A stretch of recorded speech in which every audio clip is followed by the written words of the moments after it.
Dasturimiz davom etadi. Mahalla tizimida olib borilayotgan islohotlar hududlar obodligi, aholi farovon turmush tarzini ta'minlashda muhim o'rin tutyapti.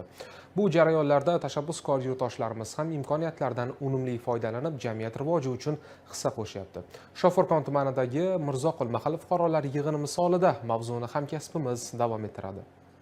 Shofirkon tumani Mirzoqul mahalla fuqarolar yig'ini Mingon qishloqida istiqomat qiluvchi tadbirkor ayol Gulsara Navruzovaning namunali faoliyati mahalla rivojida muhim o'rin tutmoqda.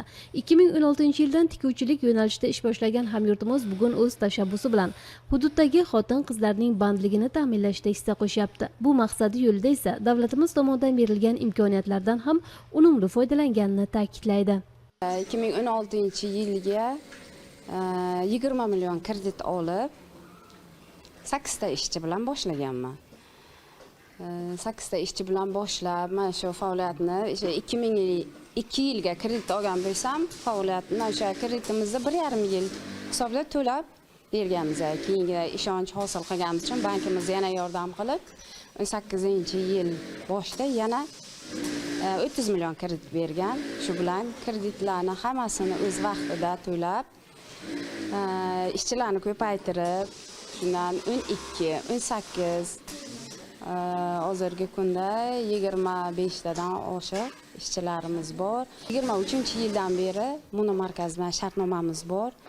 O'quvchilarni, mana shu ayollarni, qizlarni, yoshlarni o'qitib, o'rgatib, shu yerga o'zimiz ishga olib, ish faoliyatimizni davom ettirib kelyapmiz.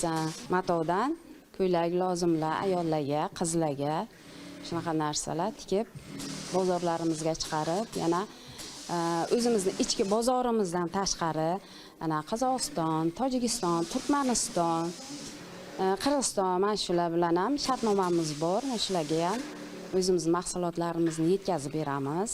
Bugun tikuvchilik sexida qizg'in ish jarayonini kuzatamiz. Bu yerda tikuvchilikni amaliyot bilan uyg'unlikda o'rganayotgan xotin-qizlarning ruhlari baland. Ular tikayotgan mahsulotlari esa xaridorgirligidan xursandlar. Tadbirkor ayolning faoliyatini qo'llab-quvvatlashda mahalla vakillari ham birdamlikda ish olib borishmoqda. Shu yilning hisobiga bir Gulsara opa bilan bir hamkorlikda bir yaxshi taklifni aytgandik.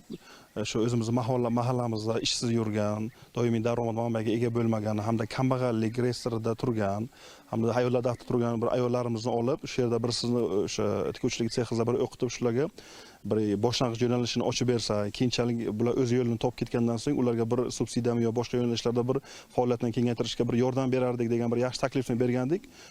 Gulsara opa shuni qo'llab-quvvatladilar. Mana birinchi bosqichda ayollar daftarida turgan 20 ga yaqin ayollarni o'qitib olgandik. Ularni hammasiga 3 oylik o'quv kurslaridan so'ng hammasiga barcha sertifikatlar berib, boshlang'ich shu yo'llarni ochib berdik. Mana ikkinchi yo'nalishda yana hozir 20 ga yaqin ayollarni o'qityapmiz. O'tgan yil faoliyatlarni kengaytirish hamda xomashyo olish uchun subsidiya ham ajratdik. Bugun mahallalarda obodlik, ezgulik maqsadini o'z oldiga qo'ygan tadbirlar uyushqoqlik bilan davom etmoqda.